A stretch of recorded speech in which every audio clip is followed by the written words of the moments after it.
G'day to you. My name is Tony Ballinger from the Fighting Men of Rhodesia YouTube series. We've got Greg back for his fifth talk. Although I've interviewed him only twice, the last two talks have been split into two. So effectively, this is the fifth talk, although it's the third talk. He'll be talking about his experiences parachuting today, which I think will be very interesting, not only for special force guys that never actually did it, but the average run-of-the-mill guy like myself. So Greg, thanks for coming back. I'm glad to see you there in sunny South Africa. We've got typical English weather today, a little bit of sunshine, a little bit of rain, but over to you. Good to see you. Thank you, Tony. It's good to be back again. Yes, when we talked previously, I said that there were some of the Special Forces operators who never went on to maybe do the Freefall, Heho, and Heho jumping, which I will expand on a bit later.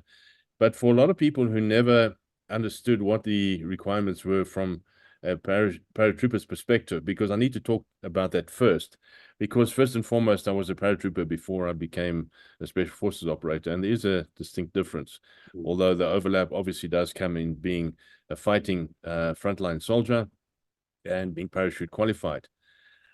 When I did my initial call-up, if people don't know, South Africa in the 70s and 80s had national conscription, and everybody was called up if they were over 18. And I ended up at Parachute Battalion. This was in 1977. I was young, very green. I wouldn't even say gung-ho. I don't even think I could spell the word gung-ho, but I just was very ready to do anything. And I wanted to improve what I was doing. I'd been called up to an infantry regiment, which I detested immensely. And I covered that in my previous one of my previous talks. So when the guys from Parachute Battalion came around, I was very fit. I'd been training for the previous 2 or 3 months. That's after my high school. And they do a test for you. So you have to run a certain distance, and you have to do sit-ups, and you have to do push-ups as well. And I remember on the sit-ups, in the test, a lot of test time, I think I did about 60 or 70 sit-ups, which was more than the required amount. And then when it came to push-ups, I think I had a selection officer who was just wanting to see how far I could go. And I got well into the 80 push-ups, and then he realized that I could continue, although I must admit I was getting tired at that stage. And I was lean. I was really lean. I think I weighed maybe 65 or 70 kilograms, around about there. And, you know, when you don't have much weight to push and you've been training and you're lean and mean, you can do it. So I ended up going to Parachute Battalion, where I did my basics. So the phase of the basics were the basic orientation that every infantry soldier would do. And they teach you about riflery and basic bushcraft and camouflage and all of those things you have to do. So that's a 3-month period that you go through that, and they build you into a cohesive platoon. So you work with the other guys. You learn not to be the individual person, but to work collectively, because that's where your strength comes from. And we got towards the end of the course. So what you would do once you've done your basics at Parachute Battalion, you would then go on and do your Parachute PT course, which is a 2 weeks physical training course, where they still weed out those who are not fit and strong enough. And after that, they do the jumping course. So we went on to the PT course, and you wear these khaki smocks with your boots, or you wear T-shirt with your brown Nutria trousers. And the smock jackets are primarily designed to protect you. They're quite a thick khaki type material. You sweat profusely underneath them. It's your own portable sauna jacket that you've got, and you run around in these things at Parachute Battalion. So the PT course is a 2-week PT course, as I mentioned. Starts on Monday morning at 8 o'clock after parade and breakfast, and finishes at 5 o'clock on this Friday afternoon. And you're doing 8 hours a day. You have a lunch break and a tea break in the morning and a tea break in mid-afternoon. And they really grind you. And when I say grind you, you run everywhere. You do rifle PT. We had the old FN, so you hold it in front of you and you're doing your exercises. And then they give you these big tarred poles, which you carry. So they're very heavy poles. So you run with them. You learn to run in unison. And then the favorite thing is called a marble. And the marble is a 30-kilogram paving block, which they use on the edge of the roads. And it's not square, although the later stage, some of them ended up square, but the one edge is taken off slightly. And you learn to love this marble block, or you hate it, because that thing is heavy and you do sit-ups, pull-ups, push-ups, and everything. And one of the guys fell with the thing and he broke his forearm. It's big enough to do the damage. So we were into the second week of the PT course. A few guys had fallen off due to injury. Some people just felt it was too much. I mean, it's just so harrowing in some cases, and it's mind numbing. You know, you're doing the same thing, and it's going to be sit-ups, push-ups, and you do everything. They have another fun thing which they like to do. They have these trailers which they pull behind the wagon, behind the trucks, and we have chariot races with these things up and down the hill. Our parachute battalion in Tempe, Bloemfontein, is on a steep hill, pack shed right at the top, and the jumping hangar is also near the top, but you run up and down with these trailers, and you have continuous races. So it starts getting to you. It's very different from the US, from what I understand. The US, you go to Fort Benning where all the jumping is done, and I think you've got to be selected to do it, and you have to have been a soldier for some time beforehand. And I stand under correction, but they don't require the PT course. The PT course is very much, I think, a British institution. So in Rhodesia and here, the same thing was applied. So on the second week of the PT course, during our tea time break on the Wednesday, we were told that some guys had come around to see if we were interested to join them. Everybody whispered the term recce's or whatever. So yeah, I went to go and have a look. I was interested. I was very keen, and I thought if it would improve my lot at where I was now, that's what I'd like to do. Excuse me. So we went down to where the local sort of entertainment area and theater was. They called it Rondies. Went down there. They had a recruitment video, and the recruitment video was this young, virile, good-looking boy, and him going to do the selection. And once he'd passed selection, he would go on and do his basic training, which is the cycle he would go on. And then from there, go into some of the basic operations they would do. But they just barely touched on that. Very inspiring, very motivating. And if you wanted some adventure and you wanted something different, this was it for you. And I thought, I'm keen. So a few of us said we were interested, and they said, fine. We would have to do the tests which they prescribed, which was very much along the same line. So we had to run the 1.5 mile or the 2.4 kilometer under a certain time, which was easy. So you run it with your rifle in your boots and your smock jacket as well. And then had to do sit-ups and pull-ups and push-ups, and being fit at that stage, it was quite easy. So a few of us were selected, a few people sort of ummed and ahed, but some decided to stay, some didn't. And then we decided, okay, we're going to go back and join the rest of the guys of our group that were on the PT course. And we got there, and the guys said, this is not going to happen. You wanted to go over and you wanted to be what they say in Afrikaans, verraaiers. You want to be a traitor. If you're going to be a traitor, that's fine. And you can go over to the other side, but you're not continuing with the PT course. Now, we weren't going to be collected by train until a week or so later. So we could easily have finished the PT course. But it's this us and them type of scenario. The guys from Parachute Battalion didn't like the guys from Reconnaissance Regiment recruiting them. And there was always this competitive rivalry. I wouldn't call it bitterness, just good competitive rivalry. And, you know, if they could have put a stick in our spokes, they would. And this is the opportunity. And they said, no way, Jose. So we sat around and we ended up catching the train and going on to where we did our pre-selection course, which I mentioned previously. It was in Potchefstroom. And they had people from all over which had been brought in as part of the recruitment process. And I went through the pre-recruitment cycle, which I failed. And it was failed. I failed it because of of a medical test. They're very thorough with the medical test and everything they do. So it's physical, psychological, and I think to a degree even emotional. Although I'm adding that part to it. I think maybe we were too dumb at that stage to really be the emotive type of person who wears his heart on his sleeve. So I was kicked off. And to cut the long story short, I eventually found my way back. And I was so keen on joining the Special Forces that I actually signed up permanent force without even having got in, determined to find a way to get in. So on our next selection course that I was allowed to go on, we had to do the PT course all over again, and this time was in Durban, not Bloemfontein. And of our selection course group that had started on this, there were 861. By the time we had got to the PT course, I think we were down to about 120 or 140. And very quickly, those guys got wheedled out. Durban is very, very hot and humid. If you've ever been to Singapore or Miami or any of those places in summer, this is what it's like. And so this was November in the height of summer in Southern Africa. And we went through, and 48 of us finished the PT course. And we went from Durban after we'd finished the PT course to Bloemfontein to go and do our jumping course, where we did the static line jumping course again. So having done the PD course, we're suitable candidates for the jumping course. Doesn't mean that you passed. You have to go through your hangar training, which includes ground training, how to land, aircraft mock-up training, jumping out a thing they call the ARP-kas, which means the monkey box, and it's a very high jumping, call it castle, that you jump out of on a suspension cable or on a cable with a pulley system, and it teaches you how to land and not be scared of heights.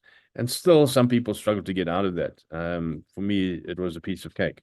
Then you have to do your basic 8 jump courses. We did 1 night jump as well.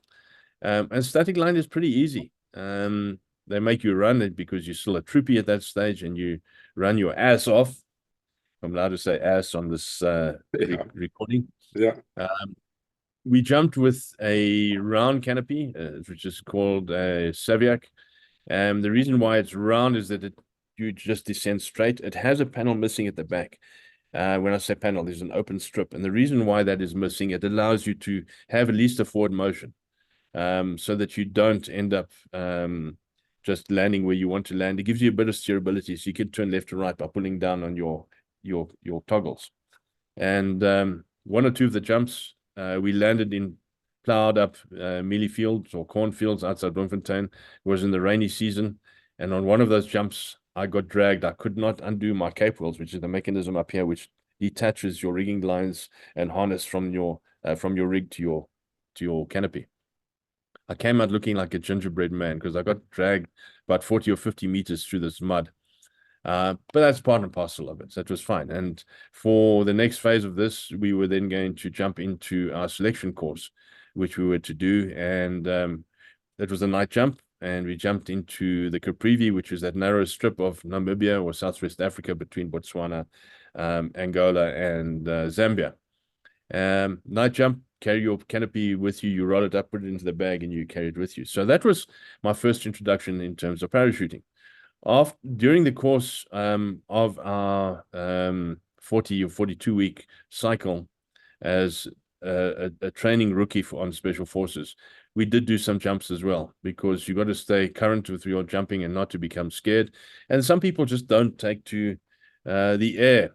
So they're not the sky guards that some people do become. They're ducks. You know, they go out the plane. That's a tool or means to get to wherever you're going to go to land on the ground, and they jump and they land and they do whatever they do, and they hate it. You can see a lot of those guys are just not in sync, and just not for them. It's like some people who later on went on to go and do diving, and you do basic attack course, diving attack course, and you do basic orientation as well. And some people just can't seem to do it. They're scared of water, whatever the reason is. So I'd finished my static line jumping course.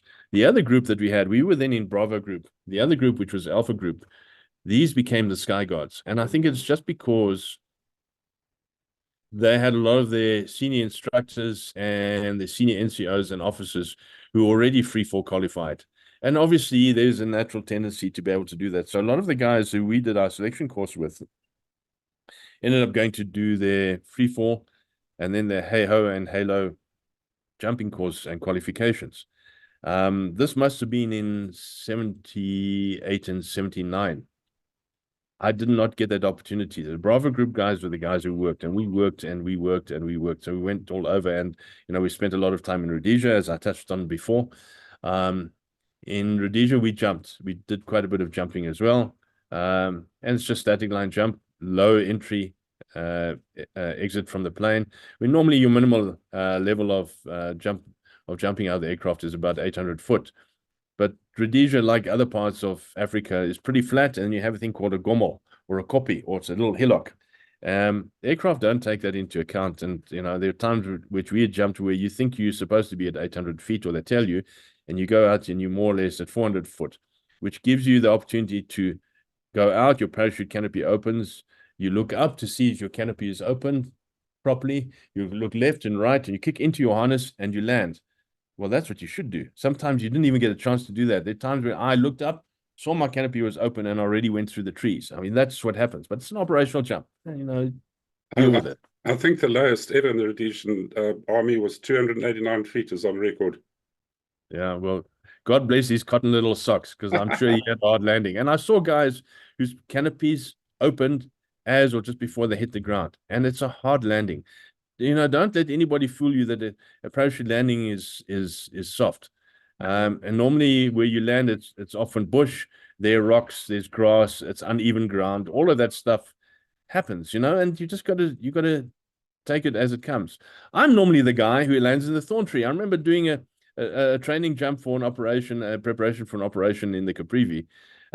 Nice open area, few thorn trees. The biggest and only type of Hackensteek thorn tree, the little hook thorn tree. It's the one that I land in. My canopy got ripped to shreds, and I was hanging up there, and I had to sort of hack myself out and cut my way down and so on, with skin being ripped and so on. So, these things happen.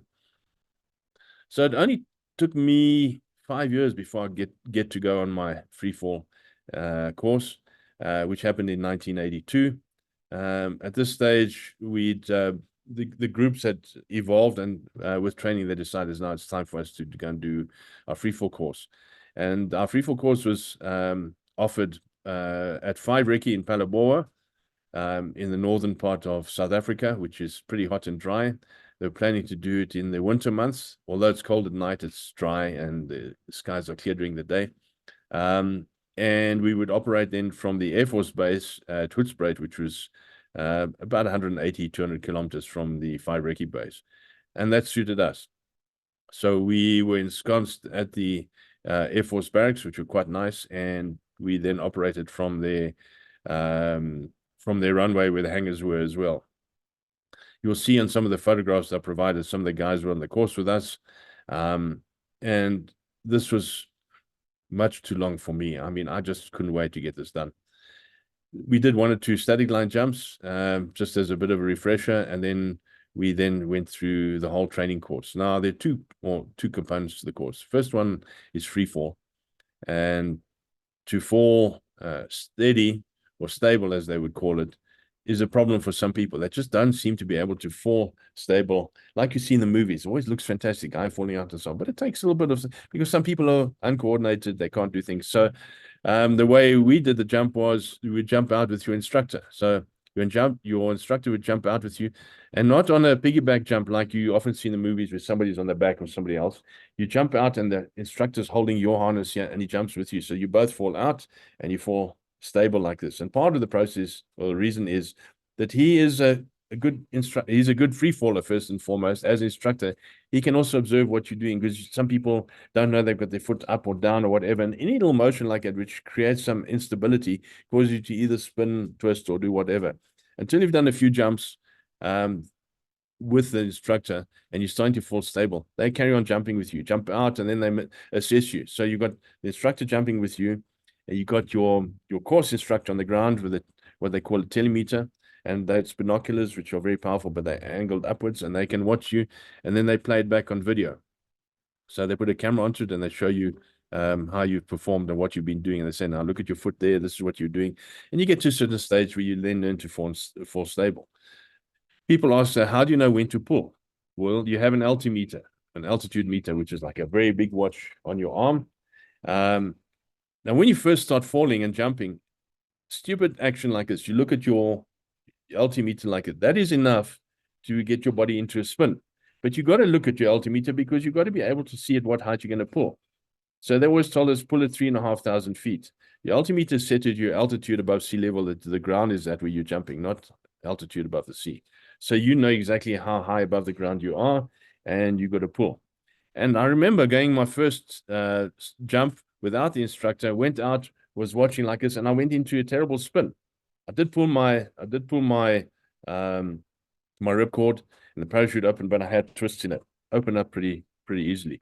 Now, we were jumping with a different canopy, not the Sevier. We were jumping what they call a PC Commander, a Para Commander, which is a similar shape. It looks a bit more like a bra. It comes a bit more down, like it's got a lot more panels to it, a lot more gaps missing at the back, and you've got quite a fast forward speed. Now, part of the reason for the panels missing on both of the Saviac as well as the PC is when you land, you always try and land in the wind, because normally you've got a wind blowing, and if you land facing the wind and your panels are pushing you forward, you can end up coming down at the same speed as the wind or going slightly backwards. It's not a fast speed. Remember, it's not the square canopies that you see nowadays that the people fly or jump and fly with. But it enables you to land, and normally you land sideways to the back, either left or right. And so it just enables you to do that. The Saviac opens with quite a jerk because the way it's folded and when your teeth actually rattle. It's not a forgiving rig, as you refer to it, and harness. And when that canopy open like it, it's really quite a jerk. But I think at that stage, you're only too happy that it's going to open. You're not going to be, being wiped out on the ground below. And I remember with my first jump, going back to that and looking at my altimeter, and I got into a spin. Then I realized I've got to be a bit more careful and put my arm a bit forward and just glance at it. So you become better at these things. There was a guy in the course with me who passed away now a short while ago, Amilcar Queiroz, very highly decorated soldier. He was so scared of jumping out of that plane. If it wasn't for the instructor pulling him out of the plane to go and jump, I don't think he would have exited by himself. It took me about 5 or 6 jumps before I actually got the confidence to be able to go out comfortably without having to worry about anything. On my 9th jump, I was free like a bird. It was wonderful to go out there. And once you start feeling that adrenaline rush and you got that confidence and you can start doing your things in the air, you then start feeling great. So you jump, you don't just jump and jump for jump's sake and then land on the ground and then go back to the hangar. You've got a number of exercises you have to do. And so you have to be able to turn left, turn right. You've got to do a forward tumble, a backward tumble, go into a dive. That's when you put your arms to your side and you go down into a dive and you pick up terminal speed. So you can go up to about 120 kilometers an hour, which is pretty fast. If you go into that dive and you do it for too long, the blood actually rushes to your feet and you become dizzy. So you can actually pass out. So people say, well, what happens if something like it happens? And we had an incident on our course where one parachutist hit another one and knocked him out. So what happens if you're knocked out or you pass out because of going into a Candarosa, which is the dive I was talking about? You have an automatic opening device. Our model was called a Cap 3, and it works on altitude pressure. And it's a sensor which you've got, which is attached to your body or to your rig on the side.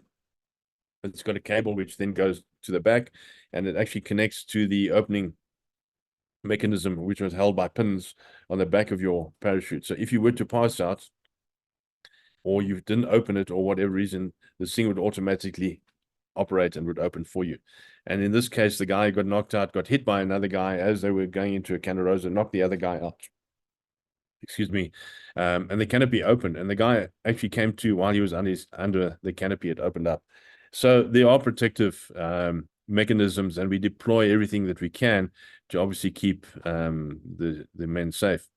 During our course, there was a static line jump course, which was going on from some of the guys at Five Recce. And one of the guys who exited the plane exited without looking up to see if his canopy had opened. And there's a thing called a golf, sorry, not a golf, a hockey stick. A hockey stick is at the door of the Dakota, and it's used to catch the static line of the canopy which goes through, and they sometimes get a bit worn. And this one had caught the static line, which you hooked up to the thing, and actually snapped. And the guy realized too late that his main canopy hadn't opened. He pulled his reserve, but it just started opening when he hit the ground. And this was like 300-400 meters from us in front of the hangar where we were getting ready for our next jump. So they canceled jump for that day. And it's a bit nerve-wracking when something like it happens right in front of you. It's one of the guys that you know. Anyway, so our basic parachute course or freefall course continued. It was over a period of 6 weeks. So once you become quite adept at at jumping and doing the things you need to do with the exercises, you then progress to doing a kit jump. And normally when you're jumping on a course like it, you're not wearing your webbing and your primary battle kit under the parachute harness. But you get to a certain stage when you become more adept and you're capable of doing it, then you start jumping with your equipment, because you're not going to be out there majority of the time going for a nice birthday party or happy clappy jump, or jump into a stadium as you always see the free fall people doing, or the free fall parachutists. This is for work. And for people who don't know, if you get dropped at a high altitude, they can drop you far behind enemy lines to go and do the things that you need to do, which happened to us at a later stage. So then you go on and you put your webbing in. So your webbing has got all your ammunition on it. It's fully loaded, all your water bottles. You've got chest webbing as well, which you have your magazines on. And that most probably weighs 15 to 20 kilograms or so. It's fairly heavy. And then you've got your rifle you're jumping with. At this stage, we're using the folding butt FN, or R1 as it was called here in South Africa. Jump with that. And then they say, fine, now to go into a full kit jump. Now, we had the Bergen type backpack, which was quite large. It had evolved, and through special forces, we had people who'd been working on developing new backpacks for us. We had a number of different variants that we tried, but we still ended up with a variation on the H frame Bergen type backpack. Sturdy, you can carry a lot in it, and when it's fully loaded, it weighs up to 30 or 40 kilograms, and normally a lot of that is water, ammunition, and whatever. Now, to jump with that, you don't put your backpack on your back. So what you do, you put your webbing underneath first, and once your webbing is on, then you strap on your rifle with your parachute harness, and it's strapped on in such a way with your rifle sling over your shoulder, but you also have this tucked in under the harness, and it's normally on your right-hand side. And then once that is on, and you put your reserve, you put your parachute riggers on, and then you clip on your reserve in the front, which goes over that as well. So you'll see in the photographs, you got the reserve in the front. This is the older models. When you start going on to free fall, on the canopy, on the square canopy, your reserve is in your back, so it gives you a bit more space and place to play with. So once you've got all of this on, now it's time to put your backpack on. Now, what are you going to do with it? So you take your backpack and you invert it. So normally on your backpack, the two straps which go over your shoulder form like a bit of an A, and then goes down to the bottom part from the top of the pack down to the bottom. When you're going to jump with it, you got to turn it the other way around. So you flip it the other way around, so the A is at the bottom, and you step into those straps, and you pull the backpack up on the front of you, not the back of you, on the front of you. Well, that's what some people think. No, you do it the other way around. So you put it up with the straps in front of you, backpack is behind you, and you hook it onto the bottom of your parachute harness. The clips that you put it on, quick release clips if you need to release it, and that's how you hang it. So now your backpack's hanging upside down. It's the back of your legs, and it's like a woman in a very tight, long evening dress. You can only take a little step like this. You shuffle like a penguin. And then obviously you get on the plane. Just getting on the ramp of the plane is difficult, and you're walking with it like it, because you can't put it on in the plane. If it's a small plane like a Dakota. On the bigger planes, yes, it is. You put it in and you put the thing on, and then it's checked for you. Your jump master checks it, makes sure that everything is done so you don't lose it. And then when you launch yourself out of the plane, whether it is a Dakota or whether it is a C-130, Hercules C-130, you fall out. At this stage, with all the kit on that, you most probably got about 60 to 90 kilograms, if not more, on you. And you're going out and you think you're going to fall unstable. In other words, you're going to do this in the air. It can happen. If your backpack is not strapped onto your legs tightly, and you don't have it on the back, on a very high on your webbing and where it is attached with a quick release clip, you got to have it as tight as possible, because it's like driving in your car and you got something on the roof. Like some people you'd see put a mattress on the top, it hasn't been tied down. What happens? It starts doing this. The same thing with your backpack on the back of your legs. And so if you start doing this, you are going to fall unstable. So you tighten that as much as you can, and then you fall out because you can't even really jump. You sort of waddle to the edge and you just fall out, whether you're on the back ramp of a C-130 or even out the side door of a Dakota. Same thing happens. You actually fall more stable quicker with that weight there. It's funny, maybe you're falling like a stone, but you're falling quite stable, and you then learn how to do your free fall with it. It's a bit of an adaptation. Now in static line, when you jump with your kit on the front, It's also hooked on a quick release harness, and it's under your reserve canopy when you do static line, and it's attached on a 20-foot rope. And the idea is that once you get close to where you are, you release the quick release harness so that your backpack falls and hangs 20 foot below you on the rope. It takes the impact first on the ground, and then you land. Well, I've seen people do that, and I've seen in some of the early training videos from One Recce and also from the ones from the SAS, where they drop them too soon, and then you start getting into this oscillation, and it's not the nicest thing to experience. And if you land where there are trees, often your backpack can get caught in the tree, and you're free, but you're going over that way, and you end up hanging upside down in the tree because your pack is up there and you're hanging on the rope and you haven't even hit the ground yet. So we learned with time, I think the SAS. I saw that at a parachute display in Harare, where the guy was oscillating and he actually landed when he was on the upside of the oscillation, if you know what I mean. The chute was over there and he was up there, and he came down from about 30 feet like a pile of bricks. He was badly injured. I'm sure he got smacked into the ground pretty hard. And that's what you want to try and avoid. You want to minimize all of those risks. So we learned from experience that on static line 2, that you do not drop your backpack when you are high up to avoid that oscillation. And you also don't know if you're going to land in trees. So what you're then trying to do is to minimize that until you get close to the ground. So you actually do release it. Once you're getting closer, you release the 2 quick release hooks or snap hooks on the side, but you hook your feet in through your backpack and you hold it until you're just about to land. So normally 3-4 meters above the ground, you quickly just release it. It lands, and it lands next to you, and it's easy peasy. When you're doing a free fall jump, you're not going to do the same, because often you've got so much kit in the back there, you're not going to be able to do the same. So you actually land with your pack still attached to you.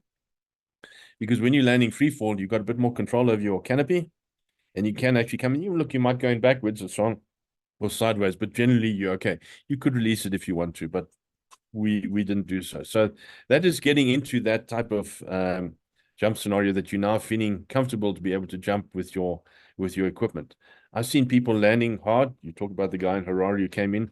I've seen people land hard, and they get up, and the barrel of that FN has been bent like that. Now you must tell me how hard you have landed to do that. I've seen people land with LMGs where they've come in and landed. I know one of the guys on one of the programs now, Mike West, was talking about that, where he jumped and he landed and he broke the stock off of his LMG. Now, I've seen a lot of those things, various pieces of armament, which has been damaged quite badly.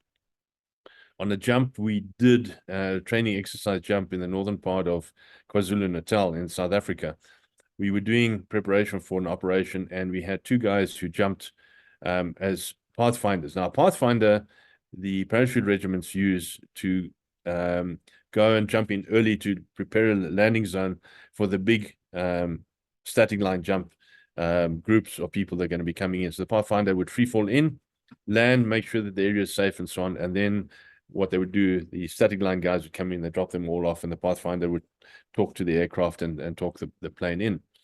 On this particular exercise, the guys jumped out, free fall at night, opened quite high up, and the one guy who I mentioned early on, Amilcar Keros, lost his rifle. For whatever reason, the rifle was not strapped to his body as it should have been. I think his sling also became detached, and it was an FN as well. And the thing just, at night time, and the thing just went hurtling to the ground. Little did he know, or the 2 of them know, there was a guy by the name of Bruce McIver who was jumping with him as well, that they actually hadn't landed inside South Africa. The pilot had misjudged and thrown them off into Mozambique, of all places. Now, it was a training exercise. South Africa was not at war with Mozambique, but now these guys have been thrown off at night, fully armed, into another country and so on. And they only discovered this the next morning when they were trying to do a bit of a navigation exercise to see where they were based on their map, and they couldn't pick up anything. So they sent up a radio, a spotted plane high up, and the guys were trying to determine where they were. And with the helio mirror, they were flashing, they could see the plane. And the guys said, "Guys, you just stay where you are, because you're right inside Mozambique, you're about 2 kilometers inside. There are some troops in the area, but there are also some local inhabitants. So you got to make sure you find your way out," which served them. But Amilcar had lost his rifle now. He had an idea where he'd lost it, and they went to go and find it. And eventually he did find it. It took them about 2 to 3 hours. The FN had gone straight into the ground barrel first. And the force of that, it pushed the mechanism right out the top. So the cover on the top of the FN had been knocked out and so on. They managed to find out, but the barrel was solid with soil because it'd been pushed all the way up, and it was also bent. So they made their way back into South Africa without any further ado, and we continued with our exercise. But this is the type of thing that could happen. Anyway, going back to the Freefall course. So now we were ready to be able to jump with kit, and it was time to do our night jump. And we prepared on the C-130 to go up. Most of our jumps were between 15 and 20 odd thousand. If you start going higher than that, you need to be able to go onto oxygen. And I will talk about that a bit more. But on our night jump, the whole exercise was to go out over the runway at night, exit the aircraft, go into a stable formation. Once you had done that, open your canopy and then land on the ground. I jumped out, full kit, everything ready to, and on my way down, I thought, oh, well, I'm the right height now. I looked at my altimeter, popped my main reserve, and all I hear is, and I look up, and it's just doing this. It lines over the main canopy, and if I don't sort this out, I'm going to wipe out on the ground. The procedure here for this is you don't just pop your reserve, because if you pop your reserve, which is on the front, it's not sprung out or anything like it. It just opens, and you've got to actually push it out. And if you've got a canopy that's above you doing this, and you push this one out, you end up with what they call a Roman candle. Your reserve goes up into your main canopy, it spirals like it, and then you're going to go down faster in a more spectacular way. So what you have to do is do a cutaway. On the new parachutes nowadays, it's a lot easier. When I talk about freefall, static line is still the old system that the Saviak was on. The PC Commander. And you've got a cable here. So you've got a cable cover, which you've got to pull off. And these were still relatively new. And to pull this off is quite hard. But it's amazing. When that adrenaline is going, you don't even feel that. So the first thing you got to do is pull off your cover. You put your thumbs up, and there's a bit of a steel cable with some like ball bearings on. Put your thumb through it, and you pull it. And what happens in the canopy goes completely. You got rid of your main canopy. You don't have your risers and your rigging lines anymore. And now it's time to deploy your reserve canopy. This is at night. I can't see anything below me. All I'm doing is watching my altimeter, and I can see at what height I'm on. I must have been around about 9,000 feet or something like that when this happened. But you've been trained so well in doing that. So I just deployed my reserve. Reserve went up, out. I checked it, and because it comes from the front, you tend to hang a little bit more in the angle on that particular model. So I'm hanging a little bit back. Check my canopy. Canopy is up. It's just a straight round canopy, the same as your similar to your Saviak, but it's got no vents missing at the back, or no panels missing. You're just going to come down straight. And I landed right next to one of the hangars. I landed in a big storm drain, like it twisted my ankle quite badly and so on, but I landed safe. So on my jumping records, one cut away and on a night jump with kit. I mean, there are not many people that do that. But anyway, so that was it. I was in a lot of pain. I thought I'm going to go off the course because I really had sprained my ankle badly. I think I might have sustained a fracture in one or two of the bones in my foot, but I would not let on because I'd waited for 5 years to do this course. So I went home that night, and I remember an old wives' tale about soaking your foot in vinegar. So I went and got crepe bandage, soaked in the vinegar, and I wrapped my foot and tied it up tightly. I was sharing a room with a guy called Frank Tunney, ex-SAS, Rhodesian SAS, who joined us at One Recce. Frank was Australian, and he used to like to have the pots at night, and I have to go and get him out of the pub and say, come on, Frank, we're going to be up at 5 in the morning. And I'd get Frank up, and he'd be having a hangover of note. And once we started doing a lot of our freefall jumps, we all landed on the runway. Where did Frank land? In the bush. We called him the wild wallaby of the wilderness. And why did he do that? Because he'd missed out on 1 or 2 jumps, but he could nurse his hangover once he'd got far away into the bush. Anyway, this aside from that, Frank didn't want to sleep in my room or share the room with us because I smelled to high heaven, because that vinegar on that raw flesh smells like rotten feet. It's just terrible. But I kept it up. I strapped it up every day and carried on with the course like it. And I was limping, but I tie my boot up really, really tight, and I'd walk with a bit of a stiff ankle and so on, but it was fine. And I finished my course. We then went on to our next phase of the jumping course, which is called Halo and Halo. Now, these are acronyms for high altitude, low opening, or high altitude, high opening. So people want to know, well, why do you do this? Well, the type of operations we would do, they'd often throw you out at a very high altitude. And if they flew on commercial airline routes, and I'm going back now into the 1980s, you could get away and mask yourself as a commercial airline. And they wouldn't know that they dropped some paratroopers or free fallers at night, or even during the day. And that altitude that you're very high up, you also potentially out of the range of normal ground fire from heavy cannon on the ground, not surface to air missiles, but the others. So they could fly very high. And if you're going to jump at that height, you need oxygen. And it gets very cold up there. So I'm going to use an example. The highest jump that I jumped out on was 42,000 feet. The ground temperature at that stage was about 28 or 29 degrees Celsius. It's winter here in South Africa in the Bushveld area, so it's a lot warmer than it is in Johannesburg, where I am now. But it's still pretty warm. So there, you're in shirt and fatigues and trousers and boots. Going up to that height where you were when you come out, it was minus 40 degrees. So you have to wear insulated clothing to protect you. Well, so you're wearing thermals underneath, you're wearing your fatigues, and then you're wearing a jumpsuit over that as well, with gloves. It doesn't really protect you, but it's better than nothing. The alternative is far worse. But minus 40 is pretty cold. You're not going to be in that minus 40 for that long if you're doing a free fall. The time that you're in the actual fall itself is about 3 minutes. And you're warming up as you're going down. But remember, if you hang your head out a window of a car on a winter's day, it gets pretty cold. Now, imagine when you're falling at 100 to 120 kilometers an hour, it is still cold, no matter what you do. You will see in some of the photographs, I had quite a largish beard.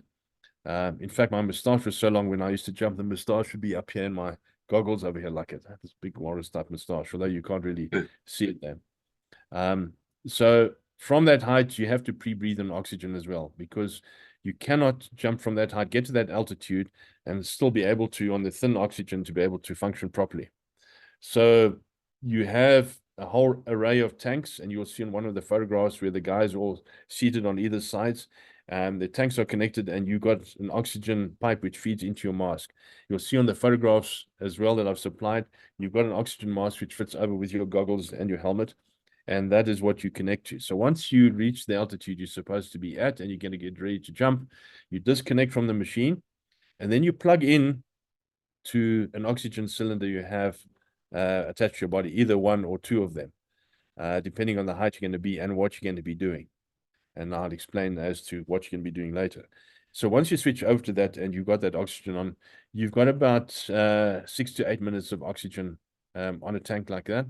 And you can breathe normally. It's quite rich, so you just adjust to it, and then you can jump from that height. So if you're doing a free fall jump at that height, as in Halo, high altitude, low opening, you jump, and you then often you're jumping with other guys, and especially if you're in night operation where you're going to be jumping, we used to use these illumination Siloom sticks, which you'd break and you attach to your kit or tuck them in.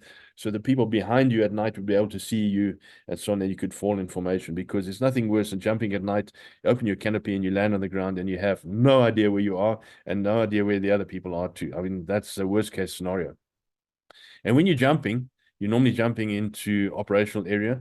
There aren't many lights out there. You might see some village lights, or you might see one or two car lights, but there aren't going to be really any city lights in those particular areas, well, or where we were operating in, at least. Anyway, so then you obviously try and land as close as possible together. And this is why you watch guys doing formation where they jump and they hold each other. It helps you all together when you are jumping, especially like that. You want to be together in a free fall. And once you get too close to your opening area, you detach, you wave off to everybody, you turn around, and then you open your canopy. So that's the procedure. So with jumping with oxygen, it's slightly different procedure as well. Jump, land, and going from extremely cold to warm temperature on the ground. It plays havoc on your body. You know, it's not just being hot and cold, but the jumping and all of this really makes you tired. And if you're not fit, it just seems to tax you more and more.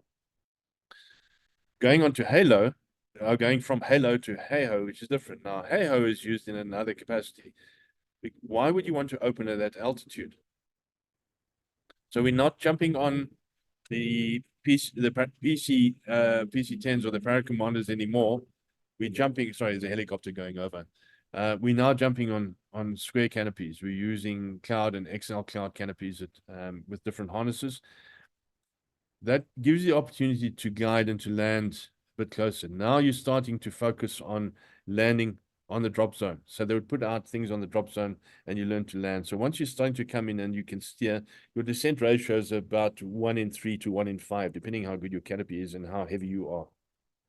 I was one of the lighter guys, but the guys had to have XL clouds, which is the extra large size canopy, so that they could land and not fall so fast.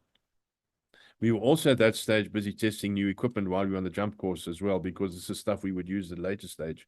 And this equipment was a guided canopy with a mechanism on it.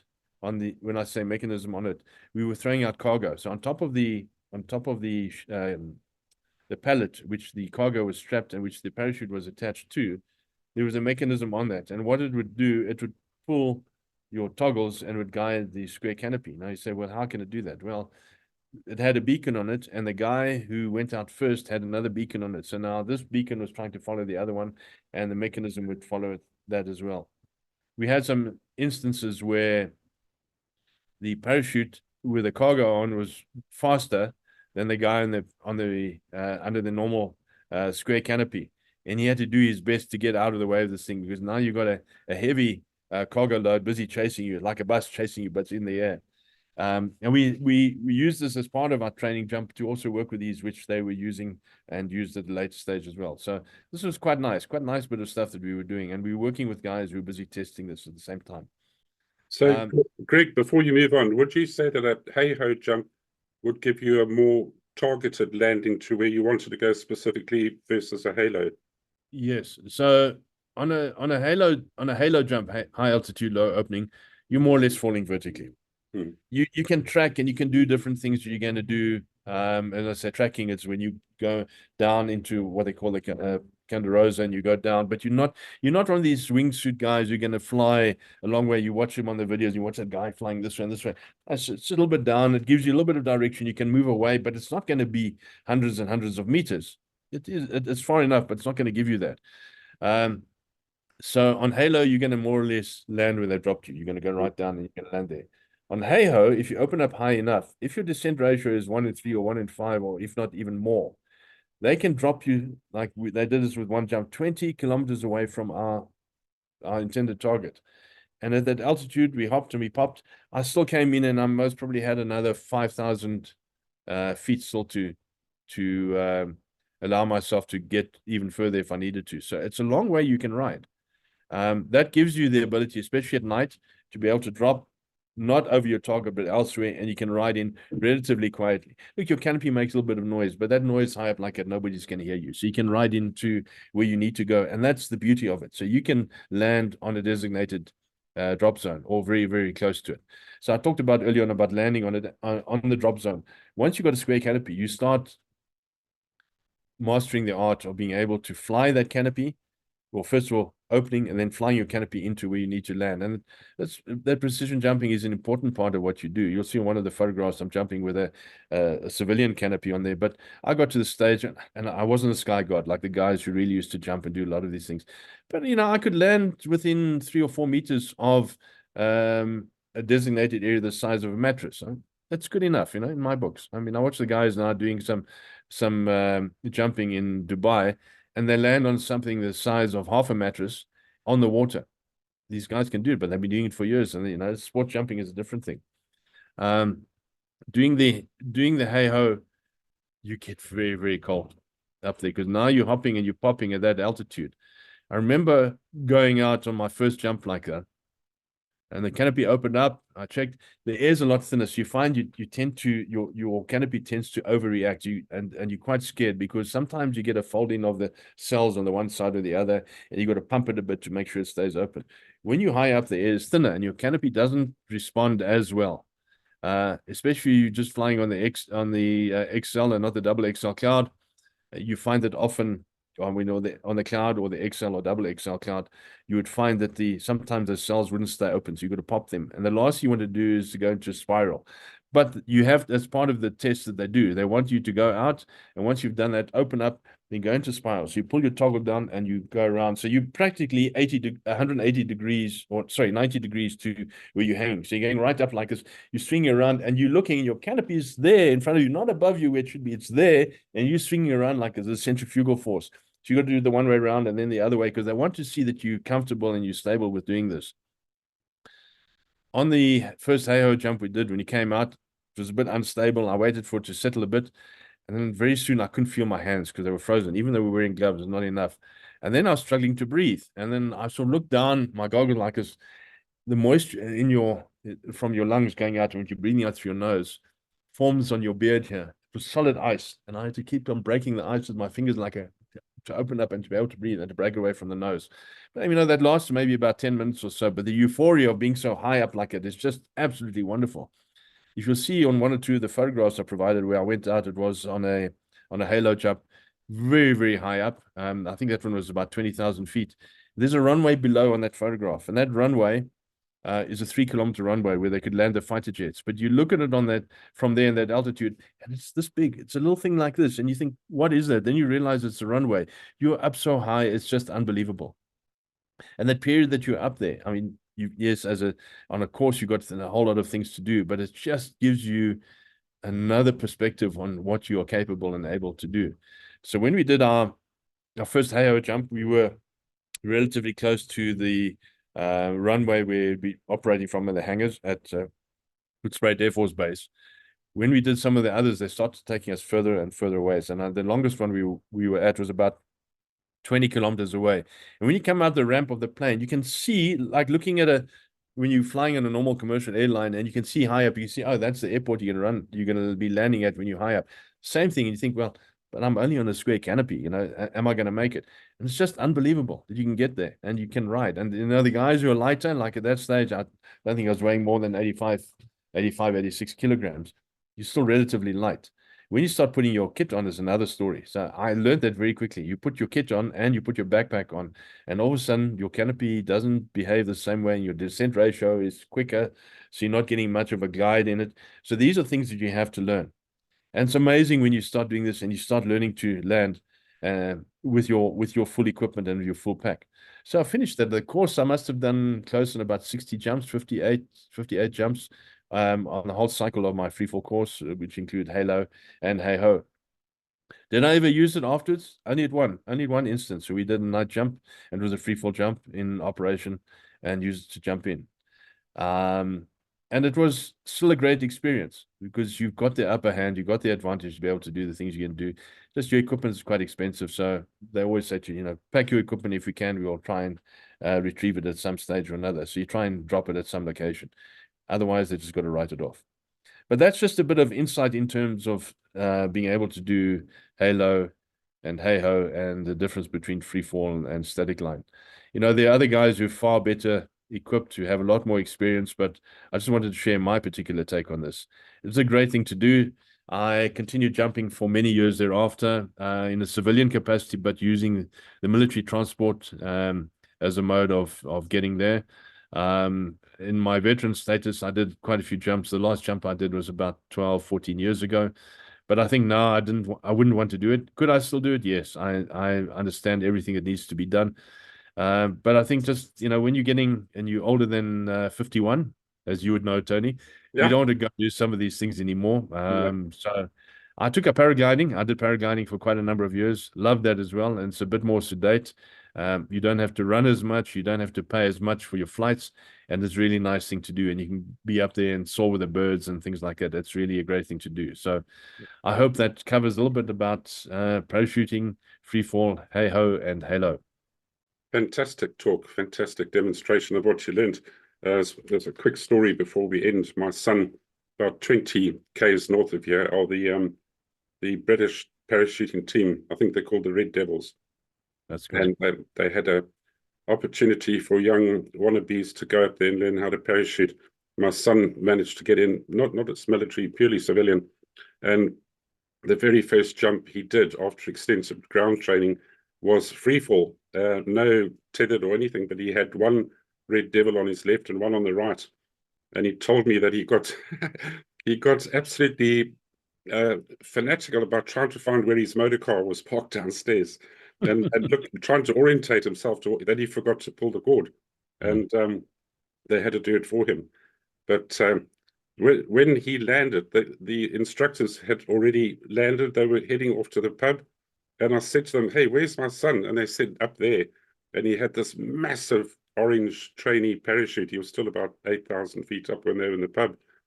But yeah, I take on board what you say. You can get distracted, you can get sidetracked, and before you know it, you can get into trouble. But wow, that's very interesting, and thank you for talking about this. Did you ever chat to any of the guys that did Halo in Rhodesia, like Shuli or anybody like that? No, I had the opportunity to work with Shuli on one particular operation, but he was then at rear admin and control base. No, I didn't, but I worked with various other guys who had qualified at New Salem, and I jumped. And obviously, the training there was slightly different because the Air Force did the training. And there are pros and cons for all of that. But you know, when it comes to more operational based training, like what we were doing, you need guys who actually been doing it. And one of the salute scouts who eventually came over to 5 Recce was in the jump course with me, a guy by the name of Tim Callow. Tim was long, tall, and gangly. And I often wondered how he coped with what he was doing. Now, he done static line. He started doing, from what I understand, the freefall course there, but he didn't complete it. So when he came and he joined us here in South Africa, he had to do the course all over again. I know that on the Para Commander, he's really struggled because being so tall, it seemed to whiplash him even more than others because he was so long, tall, and gangly. Yeah. When it got to freefall, he was in his element. It was funny how you see those things. But no, in answer to your question, I didn't really get a chance to compare notes with them. Yeah. And that one operational jump you did, what was it to do? The one Halo jump that you did do? It was a night jump. Reconnaissance? Yeah, it was. I joined up with a team of operators on the ground. There were 2 of us who jumped out that night. It really was to get us in to work with the guys because of information that we had, and to work with them. So they dropped us at night. It wasn't very far in enemy territory. We jumped out at about I think about 18,000 feet, 15 or 18,000 feet. Quite easy. I mean, they had a strobe on the ground, a strobe light, which we used to talk our way in. There was no bush, there were no thorn trees for me to land in. It was easy landing. We jumped with a square canopy as well. It was really nice, and it was quite a moonlit night, so you could actually see the ground for a change, because quite often you can't. And I've been in jumps, both static line and freefall, where your altimeter tells you you're close to the ground, particularly in freefall, and then you prepare yourself for the ground, and often the ground comes up to meet you faster than you know. That's at a time where you actually, if you've got kit, you let the kit out below you if you can. Hopefully it's not going to oscillate. But your kit gives you 1.5, 2 second, not even that, half to 1 second delay time before you hit the ground. I've done parachute jumps at night on static line where you can't even see the horizon. You can't make out anything. And you're expecting the ground, and you're tensing up, and you're sitting in this position, and you're waiting, and next thing, that wind gets knocked out of your lungs like as you hit that ground so hard. I saw guys in C Squadron SAS, a guy had been limping around. He jumped into what I referred to earlier on was the Russian front into Mozambique. And we had the sandalwood trees there that would burn out. And the sandalwood core on the inside is very soft. So when it's dry, that would burn out. And the outside would stay there. You get these very sharp spikes which stand up like this. And he'd landed on that at night and had gone in, because your legs are tucked in underneath you, you're in a semi-fetal position coming into land like this at night. And because your legs are bent at an angle like this, your thigh is mostly at an angle to your calf like it. And it came in through his calf muscle like it, right up and out through his thigh at the top like it. And of course, you know, that's pretty painful. enough to make you vomit. Mm. One question I have is, would the moon phase dictate whether you do halo or Heho? Not necessarily. I normally prefer to jump at night because, as I mentioned before, the night is your friend. Yeah. And you're pretty capable of what you're doing. We had some of the early passive night sight equipment that the guys could use. So once you'd open your canopy, you could actually put it on and you could get an idea. Not that everybody would be wearing the night sight equipment, but if you're following your team leader and you're following his illuminated Siloom stick, you could follow him in and you could see where he's going to land. And generally that would be good enough for you to land. But no, I would say So so. the reason I ask about the moon, if you did a Heho and you coming in at an angle to get to your landing point, and there might be villagers living in the area with a bright moon, would they not see you and maybe alert the security forces, or does They that could, not they apply? could, but you generally you would try and land where there aren't any villagers or villagers around. And you'd also be jumping very late at night or early hours in the morning. Generally out in the country, people are sleeping at night. They're not really walking around. So you have that added advantage on your side, you know. But you know, night jump with the moon, much nicer, I must say, but it doesn't always dictate that. And operations too. I like to do it when the moon is full, but it doesn't always go that way. Yeah, having spent the day watching my son jumping, the one thing that struck me is the crack that some parachutes made when they opened. And is it military or even civilian parachutes that deploy through a sleeve so that it doesn't have that crack? How do you overcome the crack on a military parachute? It all depends on the type of canopy and also how you fold it. There were different folding techniques that you used to utilize. And whilst we were on our freefall course, and we moved from one canopy to the other, they were trying out a new folding mechanism, particularly for that reason. Often the crack is also, particularly on the Paracommander. The Paracommander is, as I mentioned, is very unforgiving. And when you open it up, it's got like a drag chute which pulls it out. And it's not really a sleeve, although it gets packed into a sleeve and goes in your pack. But once it comes out, it gets pulled out of that sleeve. There were some that I knew of, and I'm not a specialist in this field, that had a type of a sleeve which pulled it out and so on, and the sleeve would be there. But it's at the nock or the top of the parachute which actually pulls it out. And when that goes out, there's a bit of a webbing strap on that. And how that reacts, it's like a bit of a whip that you crack in the air, and that can crack in the air. So it depends on how you do it. So if your canopy is folded in a better way, and it doesn't open so violently or so hard, maybe in terms of the fold, the way it folds, it opens up easier. You find you get less of a crack. But you remember, that's happening very high up. It sounds loud to us as well, especially if the paratrooper is opening up low, 3.5 or 2,500 feet. You can often hear that. But when they're high up like it, you don't really hear that. So I know it's nothing to do with your security forces or Rhodesia, but I watched a video clip the other day of the 82nd Airborne doing a mass jump near Benning, I think it was, and they had about 12 of these galaxies and like 150 guys at each jump, each plane or something like that. It's absolutely spectacular. And they've got parachutes that are triangular, but sort of rounded on the edges, almost like a massive dining room table. And those are the new ones they've got now. They're square. Squared, okay. Yeah, they're actually square. That's right. They are squared, yeah. And they do come around, so it looks like a mattress on the side like that. Yeah. Helps alleviate the oscillation. And makes for a more stable jump. I haven't jumped on any of those, nor do I think I ever will. But from all reports, is that you don't oscillate as much and swing under the canopy. I think it's also easier to manufacture. Because the other one, you've got to match all those strips like that, and you've got to cut them and sew together. And the square one like that is a lot easier to manufacture. So I think that also goes a long way in terms of mass producing those. And it has a degree of control in it as well. And on a square canopy, it's just easier to utilize. Yeah. I must confess, they look very uniform coming down. Greg, it's been a fantastic talk. A very nice chatting to you. You're a very eloquent speaker, and we learn a lot from you. We look forward to what will be your 6th talk, even though it'll be our 4th talk. I really look forward to that. And before we end, once again, viewers, please subscribe to this channel and press the like button. It helps with the YouTube bots to spread this message further. And please become a patron.